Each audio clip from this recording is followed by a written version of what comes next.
నమస్తే, welcome to prime. నేను paper analysis. ఈరోజు మనం ఈనాడు, ఆంధ్రజ్యోతి, సాక్షి అలాగే వెలుగు పేపర్లకు సంబంధించి పేపర్ హెడ్లైన్స్ ఏమి ఇచ్చారు ఏంటి అనేది చూద్దాం. దీనిలో భాగంగా ఫస్ట్ మనం ఈనాడు పేపర్ కనుక ఓపెన్ చేస్తే ఈనాడు పేపర్లో ఫస్ట్ వార్త వచ్చి అమెరికా, ఇజ్రాయిల్, ఇరాన్కి సంబంధించిన మధ్య జరుగుతున్న యుద్ధానికి సంబంధించిన ఒక హెడ్లైన్ అయితే ఉంది. ఏంటి అంటే డిమాండ్ల యుద్ధం. ఇదేమిటి అంటే డిమాండ్ల యుద్ధం అన్నట్టుగా ట్రంప్ కొన్ని రకాల డిమాండ్లను అయితే ఇరాన్ ముందు ఉంచారు. మరి ఇరాన్ దీనికి ఒప్పుకునే ప్రసక్తి లేదు అంటూ కూడా స్పష్టం చేసింది. అది దీనికి సంబంధించిన ఈ వార్తకు సంబంధించిన హెడ్లైన్ ఏమి ఇచ్చారు అంటే డిమాండ్ల యుద్ధం అనే టైటిల్ అయితే ఇచ్చారు. దీనికి సంబంధించి సబ్ హెడ్లైన్స్ కూడా ఇచ్చారు, డీటెయిల్స్ కూడా ఇచ్చారు. అవి కూడా ఏంటి అనేది ఒకసారి చూద్దాం. శాంతి చర్చలపై అమెరికా, ఇరాన్ చెరోదారి. ఈ చర్చలు ఇప్పుడు అమెరికాకి, ఇరాన్కి మధ్య చర్చలు జరుగుతున్నాయి అంటే ఈ చర్చలకు సంబంధించి కూడా వాళ్ళ రెండు దేశాల్లో కూడా విభేదాలు ఉన్నాయి. అమెరికాది ఒక దారి అయితే ఇరాన్ది మరొక దారి అన్నట్టుగా తెలుస్తోంది. నెక్స్ట్, యుద్ధం నిలిపివేతకు 15 పాయింట్ల ప్రణాళికను రూపొందించిన అమెరికా. అయితే యుద్ధాన్ని నిలిపివేయాలి అంటే ట్రంప్ అయితే ఒక 15 నియమాలను అలాగే 15 పాయింట్లను అయితే అమెరికా ముందు ఉంచారట. అమెరికా ఇరాన్ ముందు ఉంచిందట. అయితే పాక్ మధ్యవర్తిత్వంలో చేరవేత. అయితే ఈ రెండింటికి సంధి కుదిర్చాలి అన్న ఉద్దేశంతో పాక్ అయితే మధ్యవర్తిత్వం వహిస్తోంది. అయితే పాక్ ద్వారా ఇవి ట్రంప్ అనేది ఇరాన్కి చేర్చారట. నేను ఒక 15 డిమాండ్లు అయితే ఇరాన్ ముందు పెడుతున్నాను, దానికి అంగీకరిస్తే యుద్ధం అయితే ఆపేస్తాము అన్నట్టుగా తెలుస్తోంది. అది తమకు అంగీకార యోగ్యం కాదన్న ఇరాన్ మామూలుగా ఆల్రెడీ ఇరానే కొన్ని ఆంక్షలు పెడుతుంటే ఈలోపు ట్రంప్ వచ్చి ఇంకా లేదు నేను 15 డిమాండ్లు నేను పెడుతున్నా అన్నట్టుగా ఆయన చెప్పడం జరిగింది. అయితే మేమైతే అంగీకరించబోము అంటూ ఇరాన్ కూడా స్పష్టం చేసింది. హర్మూజ్లో రుసుముల వసూలుకు తమను అనుమతించాలని డిమాండ్. పైగా హర్మూజ్లో ఆల్రెడీ అక్కడ నుంచి నౌకలు వెళ్ళాలి అంటే మేమైతే రుసుము కంపల్సరీ, టోల్ ఏ విధంగా కడతారో ఆ విధంగా టోల్ ఫీకి సంబంధించింది కూడా మేము వసూలు చేసుకోవడానికి మాకు అనుమతించండి అంటే ఇరాన్ కూడా కోరడం జరిగింది. పశ్చిమాసియా వ్యాప్తంగా కొనసాగిన దాడులు. మొత్తానికి అయితే ఇటువంటి చర్చలు పక్క జరుగుతున్నప్పటికీ కూడా ఎక్కడ అయితే పశ్చిమాసియాలో దాడులు అయితే ఆగలేదు, దాడులు అయితే కొనసాగినాయి అన్నట్టుగా తెలుస్తోంది. అయితే 15 డిమాండ్లు అన్నాం కదా, 15 డిమాండ్లు కనుక ఒకసారి మనం చూసుకుంటే ఈ అణ్వాయుధాలను ఇరాన్ అయితే తయారు చేయటం ఆపేయాలి అన్నట్టుగా ట్రంప్ అయితే మొదటి ప్రతిపాదన అయితే పెట్టారు. అణ్వాయుధాలను తయారు చేయటం అనేది ఇరాన్ పూర్తిగా వదిలేయాలి. అట్లాగే యురేనియం శుద్ధి కూడా చేయకూడదు, యురేనియాన్ని శుద్ధి చేసే పనిని కూడా ఆపేయాలి. అలాగే ఎప్పుడు కూడా హర్మూజ్ జలసంధిని క్లోజ్ చేయటానికి వీల్లేదు, ఎప్పుడు కూడా తెరిచే ఉంచాలి అంటూ ఈ విధంగా ఒక 15 డిమాండ్లను అయితే ఇరాన్ ముందు ఉంచినట్టుగా తెలుస్తోంది. అసలు అలా ఎలా కుదురుతుంది? ముఖ్యంగా మేము పూర్తిగా కంప్లీట్గా మూసేస్తాము, మీకు మూసేయకుండా ఉండాలి అంటే మాకు టోల్ ఫ్రీ వసూలు చేసుకోవడానికి వసూలు చేసుకుంటాం అన్నట్టు, అది రిక్వెస్ట్ కూడా కాదు, డిమాండ్ చేస్తున్నట్టుగా తెలుస్తుంది. దానికి అనుమతి ఇవ్వండి అంటూ కూడా ఇరాన్ కూడా కోరటం జరిగింది. అక్కడ నెలకొన్నటువంటి సంక్షోభానికి సంబంధించి అక్కడ జరిగిన నష్టాన్ని కవర్ చేసుకోవడానికి ఇరాన్ అయితే ఈ విధమైన ప్రణాళికలను, ఈ విధంగా రుసుము వసూలు చేయాలి అన్న ప్రణాళికలను రచిస్తున్నట్టుగా తెలుస్తోంది. ఇంకోవి ఇది అన్ని ఊహాగానాలన్నీ గతంలో వచ్చినప్పుడు కూడా ఇప్పుడు బయటపడినట్టుగా తెలుస్తోంది.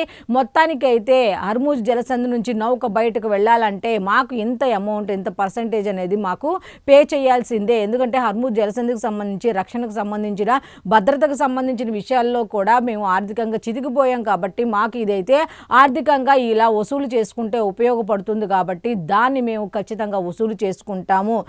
ప్రతి నౌక వెళ్ళాలంటే మాకు ఎంతో కొంత రుసుము కట్టాలి అన్నట్టుగా తెలుస్తుంది. ఇప్పటికే ఈ హర్మూజ్ జలసంధి నుంచి ఎన్నో నౌకలు అలా ఆగిపోయి ఉండటం వల్ల కూడా ఇప్పటికే ప్రపంచం ఒక పక్కన కేంద్ర రాష్ట్ర ప్రభుత్వాలన్నీ కూడా పెట్రోల్కి కానీ గ్యాస్కి కానీ దేనికి కూడా ఇబ్బంది లేదు, తగిన నిల్వలు ఉన్నాయని ఓ పక్క చెప్తుంటే ప్రజలు కూడా బారులు తీరి ఇటు పెట్రోల్ బంక్ దగ్గర కానీ ఇక్కడ గ్యాస్ ఏజెన్సీల దగ్గర కానీ బారులు తీరి నిలబడుతున్న సంఘటనలు కూడా మనం చూస్తున్నాం. అయితే దీనికి సంబంధించిన ఇంకా డీటెయిల్స్ కూడా ఇచ్చారు. ఆ డీటెయిల్స్ కూడా ఏంటి అనేది ఒకసారి మనం చూస్తే పశ్చిమాసియాలో పరిస్థితులు నానాటికి మరింత ఉధృతంగా మారుతున్నాయి.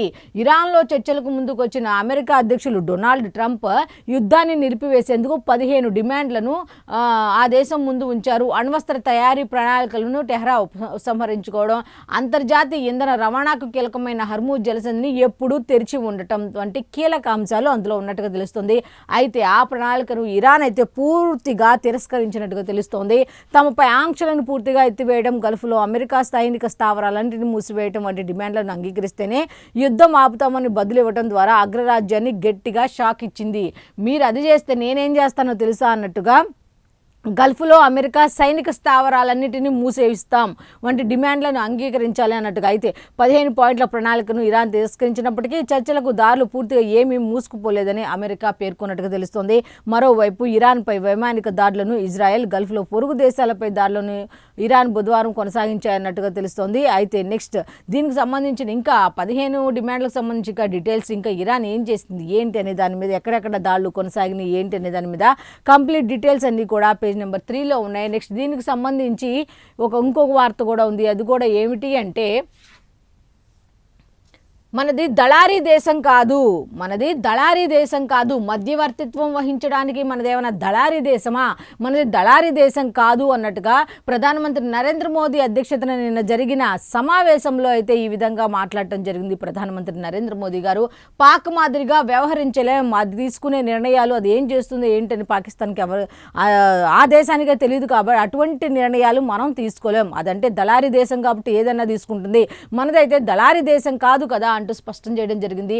యుద్ధాన్ని ఆపాలని ట్రంప్నకు మోదీ చెప్పారు, ఆల్రెడీ మంత్రులు చెప్పారు. ఇవన్నీ కూడా ఏంటి అంటే నిర్మలా సీతారామన్, కిరణ్ రిజిజు వీళ్ళందరూ కూడా ఈ సమావేశంలో పాల్గొని మాట్లాడడం జరిగింది. అఖిలపక్షంలో కేంద్ర ప్రభుత్వం వెల్లడి అఖిలపక్ష సమావేశాన్ని అయితే ఏర్పాటు చేశారు. ఈ యుద్ధానికి సంబంధించి మిగతా విషయాల గురించి చర్చించేందుకు అఖిలపక్ష సమావేశాన్ని ఏర్పాటు చేశారన్న ఈ సమావేశంలో నిర్మలా సీతారామన్, కిరణ్ రిజిజు ఇంకొంతమంది కేంద్ర మంత్రులు కూడా పాల్గొనడం జరిగింది. ఈ అఖిలపక్ష సమావేశానికి సంబంధించిన సమావేశంలో విపక్షాలు అడిగిన ప్రశ్నలు కూడా సమాధానం కూడా చెప్పడం జరిగింది. అవేంటి అంటే పశ్చిమాసియాపై పార్లమెంట్లో చర్చించాలన్న విపక్షం. అయితే మొత్తానికైతే వాళ్ళు ఎంత చెప్తున్నా, కేంద్ర మంత్రులు కానీ ఎంపీలు ఎంతమంది చెప్తున్నా సరే లేదు, పార్లమెంట్లోనే ఈ పశ్చిమాసియా యుద్ధానికి సంబంధించి పార్లమెంట్లోనే చర్చ జరగాలి అన్నట్టుగా విపక్షాలు అయితే డిమాండ్ చేసినట్టుగా తెలుస్తోంది.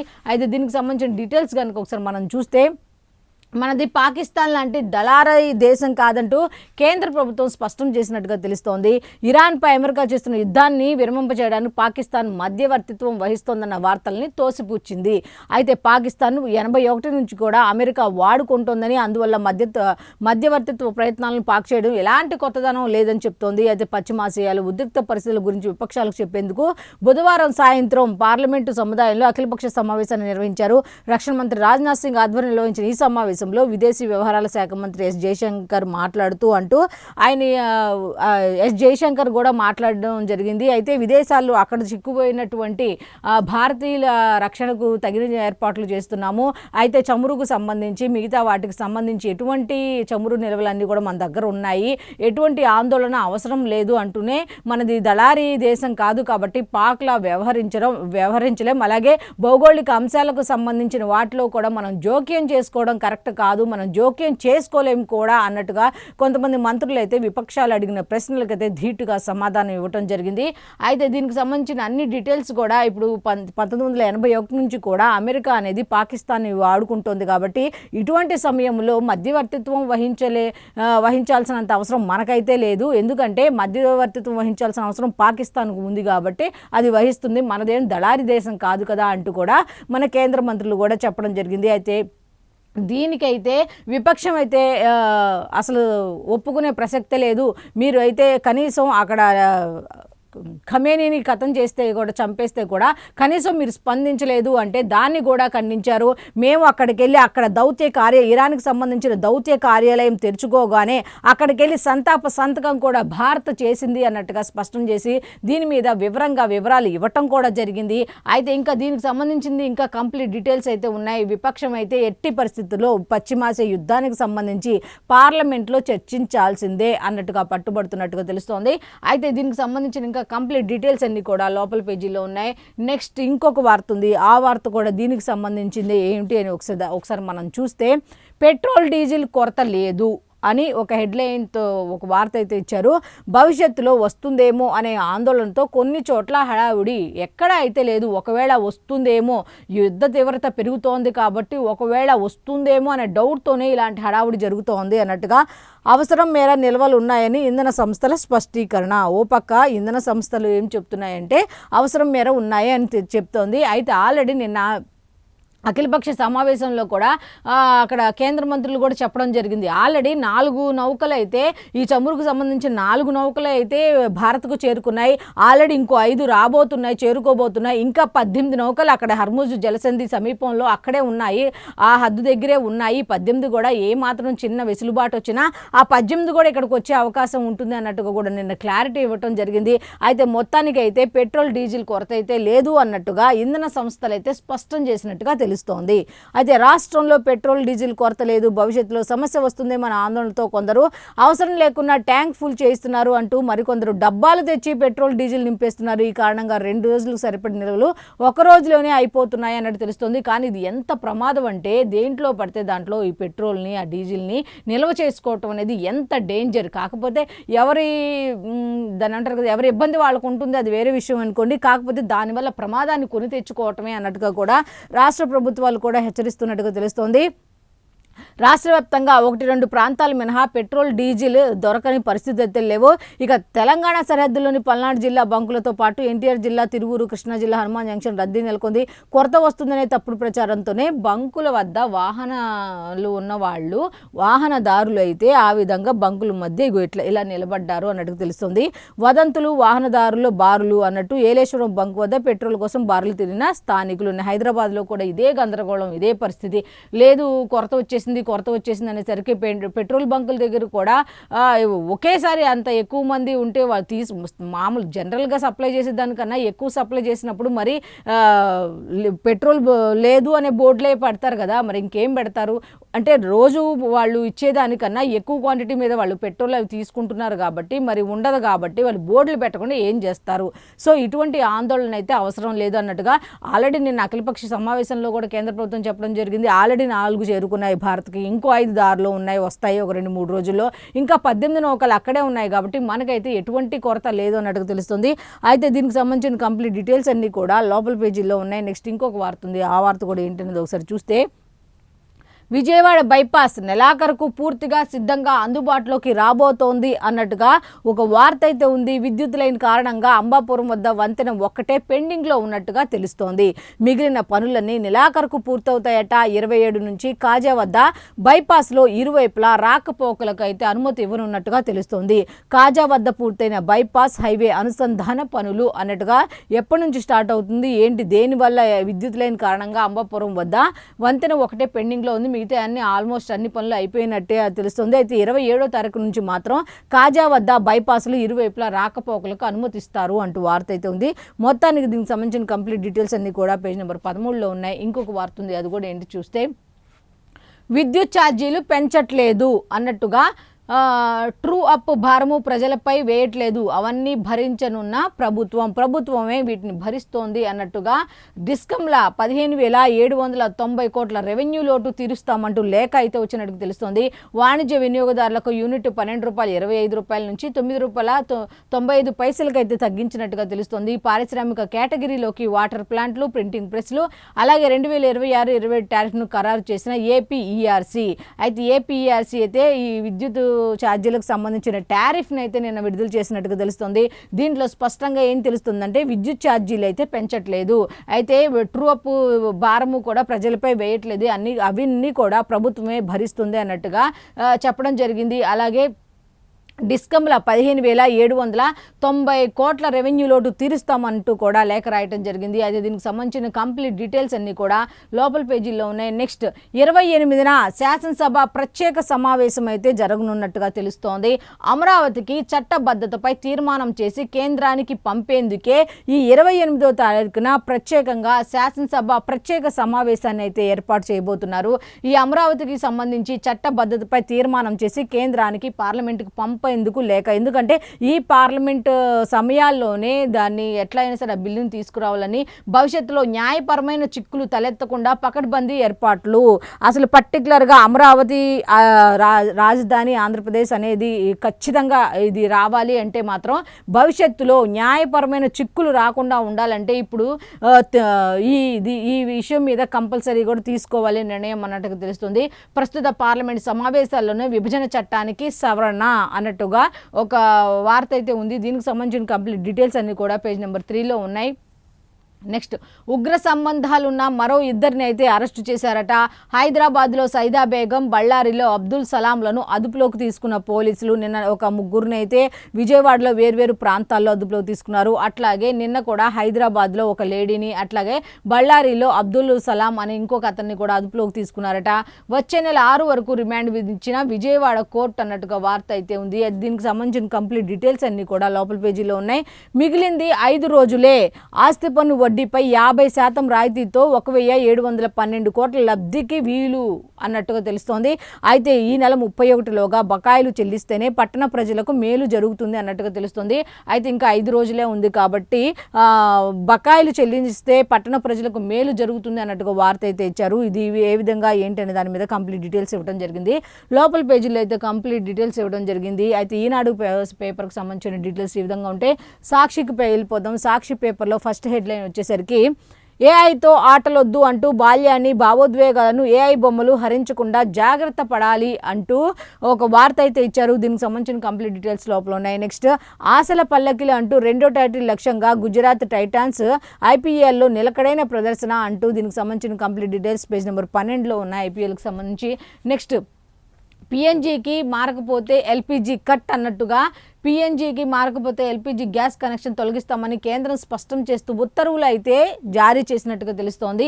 అయితే దీనికి సంబంధించిన డీటెయిల్స్ 6లో ఉన్నాయి. నెక్స్ట్ ఆదేశం తప్పని సరేం కాదు అంటూ వందే మాత్రం 6 చరణాల ఆలాపన ఉత్తర్వులను తప్పకుండా పాటించాల్సిన అవసరం లేదని సుప్రీంకోర్టు అయితే స్పష్టం చేసినట్టుగా తెలుస్తోంది. దీనికి సంబంధించిన డీటెయిల్స్ లోపల ఉన్నాయి. నెక్స్ట్ మరికొన్ని రోజులు ఆసుపత్రిలోనే అంటూ ఆసుపత్రిలో చేరిన కాంగ్రెస్ పార్లమెంటరీ పార్టీ అధ్యక్షులు సోనియా గాంధీ మరికొన్ని రోజులు ఆసుపత్రిలోనే ఉండనున్నారు. ప్రస్తుతానికైతే ఆమె ఆరోగ్యం నిలకడగానే ఉంది అన్నట్టుగా వైద్యులు కూడా చెప్పడం జరిగింది. అయితే డీటెయిల్స్ 6లో ఉన్నాయి.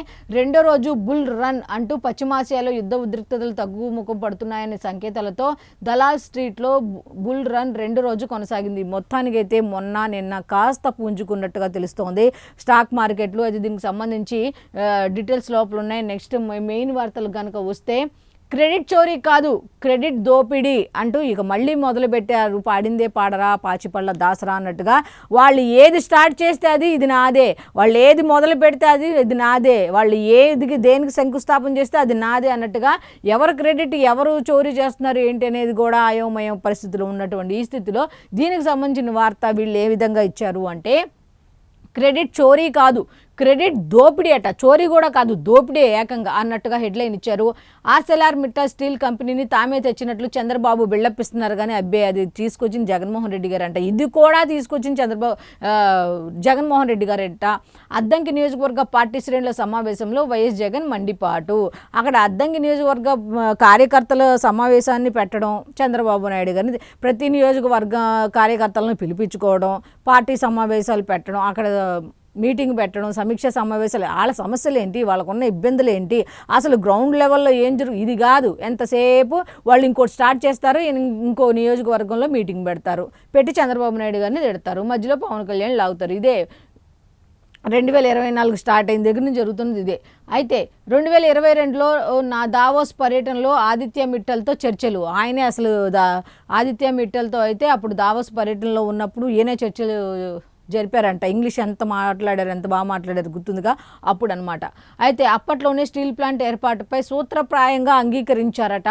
అప్పుడే గ్రీన్ కోలో 4,800 కోట్లు మిట్టల్ పెట్టుబడులట అంటూ మహిళా రిజర్వేషన్కు వైఎస్ఆర్సీపీ మద్దతు ఇస్తుంది అన్నట్టుగా కూడా మొత్తం దీనికి సంబంధించిన కంప్లీట్ డీటెయిల్స్ పేజ్ నెంబర్ 2లో ఉన్నాయి. నెక్స్ట్ బిల్లులు ఇవ్వండి బాబు అంటూ ఆర్డబ్ల్యూఎస్ కార్యాలయం ఎదుట కాంట్రాక్టర్లు అయితే ఆందోళన నిర్వహిస్తున్నారు అన్నట్టుగా ఇంకొక వార్త కూడా ఉంది. ప్రభుత్వ ఆసుపత్రుల్లో మందులు లేవట. దీనికి సంబంధించిన కంప్లీట్ డీటెయిల్స్ అన్ని లోపల ఉన్నాయి. అయితే విశ్వవేదికపై మన విద్యా సంస్థలు అంటూ ఒక వార్త అయితే ఉంది. దీనికి సంబంధించిన కంప్లీట్ డీటెయిల్స్ లోపల ఉన్నాయి. నెక్స్ట్ ఇంకొక వార్త ఉంది యుద్ధానికి సంబంధించి, అది కూడా ఏంటి ఒకసారి చూస్తే విరమణకు షరతులు అంటూ ఇరాన్కు అమెరికా 15 ప్రతిపాదనలు పెట్టిందట. అంగీకరిస్తే నెలపాటు కాల్పుల విరమణ ఉంటుంది అన్నట్టుగా అల్టిమేటం జారీ చేసిందట. అయితే దీన్నైతే ఇరాన్ కూడా ఒప్పుకునే ప్రసక్తి లేదు అంటూ కూడా చెప్పడం జరిగింది. అయితే పాక్లా మనం దళారీ కాదు అంటూ అఖిలపక్ష భేటీలు విదేశాంగ మంత్రి జయశంకర్ వ్యాఖ్య. వాడివేడిగా కొనసాగిన అఖిలపక్ష సమావేశం అంటూ ఇచ్చారు వార్త. డీటెయిల్స్ లోపల ఉన్నాయి. నెక్స్ట్ పేదోడి ఇంటికలా నిజం చేసింది వైఎస్ఆర్ అంటూ వైఎస్ఆర్ హయాంలోనే 21 లక్షల ఇల్లు తెలంగాణ మంత్రి పొంగులేటి చెప్పారట. ఆయన హయాంలోనే ప్రజలకు పూర్తి సంతృప్తి ఉందట తెలంగాణ స్పీకర్ ప్రసాద్ కుమార్ అన్నట్టుగా ఇచ్చారు. కంప్లీట్ డీటెయిల్స్ లోపల ఉన్నాయి.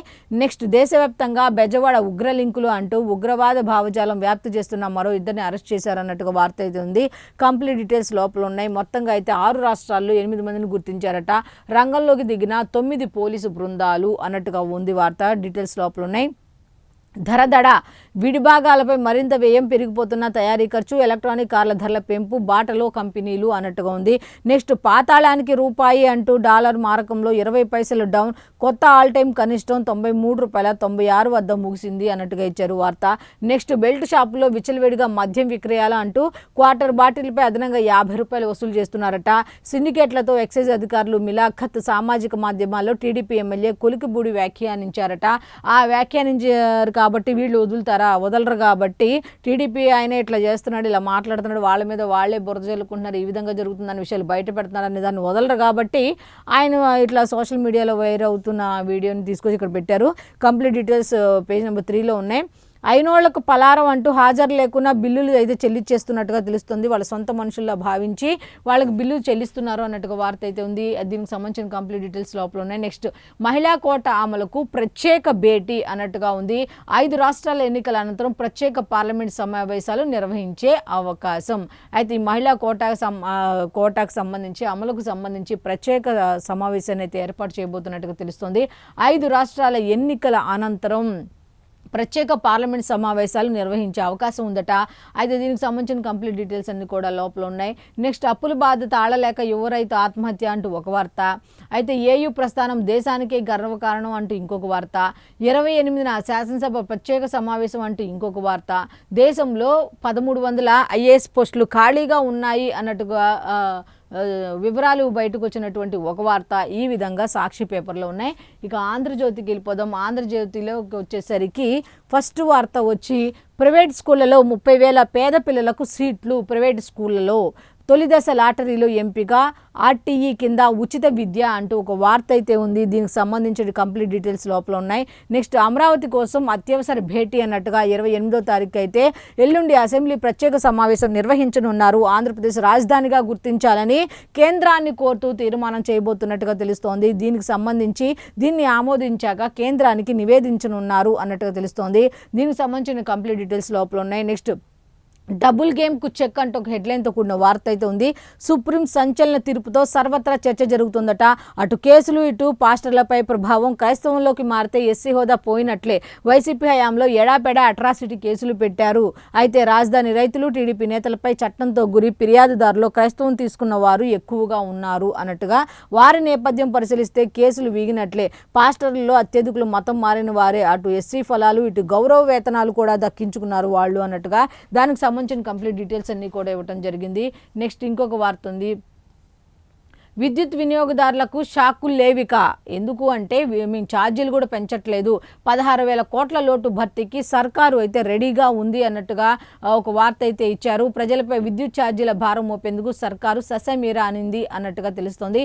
అయితే దీనికి సంబంధించిన కంప్లీట్ డీటెయిల్స్ అన్నీ కూడా లోపల ఉన్నాయి. నెక్స్ట్ చంద్రబాబు సుందర ముఖార విందాన్ని చూసి ఎవరొస్తారు అంటే ఆర్సెల్ మిట్టా స్టీల్ ప్లాంట్ నేనే తెచ్చా, గూగుల్ ఆదాని నేనే తెచ్చా, చంద్రబాబు క్రెడిట్ చోరీ చేశారు అంటే ఫేస్ చూసి వస్తారేమో మరి అని చెప్పడం ఎట్లా ఉందంటే చంద్రబాబు సుందర ముఖార విందాన్ని చూసి ఎవరొస్తారు అన్నట్టుగా క్వశ్చన్ చేసినట్టు తెలుస్తుంది. కంప్లీట్ డీటెయిల్స్ లోపల ఉన్నాయి. ఈవిడ చెప్పుద్ది ఇప్పుడు విజయం లేక సుప్రీంకోర్టు తీర్పుతో సమానం అన్నట్టుగా ఒక వైఎస్ షర్మిల గారు వైసీపీ జోలికి నేను వెళ్ళను, నా జోలికి వస్తే అఫెన్స్ కూడా ఆడగలను, ఎన్నికల స్టంట్ కోసం పులివెందుల్లో బనానా ప్రాసెసింగ్ యూనిట్ ప్రారంభించారు అంటూ వైఎస్ షర్మిల అయితే అసలు ఏదో ఇంటిగుట్టు రోడ్డు మీద పెట్టుకోవడానికి అన్నట్టుగా ఆవిడకి తెలుసు ప్రతిదీ అక్కడ ఏం జరుగుతుంది ఏంటి అనేది. ఆవిడ చెప్తుంది ఎవరెవరి గురించి ఏంటి అనేది. అయితే కంప్లీట్ డీటెయిల్స్ పేజ్ నెంబర్ 3లో ఉన్నాయి. నెక్స్ట్ 15 షరతులు పెట్టిన ట్రంప్ ప్రతిగా పలు డిమాండ్లు చేసిన ఇరాన్ అంటూ ఇక ఈ ఒక్కొక్కరిది ఒక్కొక్క వర్షన్ అన్నట్టుగా ఇక్కడైతే ఇచ్చారు. అయితే తలవంచిన ట్రంప్ అంటూ ఒక వార్త ఇచ్చారు. ఓటమిని ఒప్పుకుందాం చెప్పుకోవద్దు అన్నట్టుగా పశ్చిమాసియాలో అమెరికా ప్రభావం అవతరించినట్లే అంతరించినట్లే ప్రభావం అంతరించినట్లే అంటూ ఇరాన్ కూడా స్పష్టం చేసినట్టుగా తెలుస్తోంది.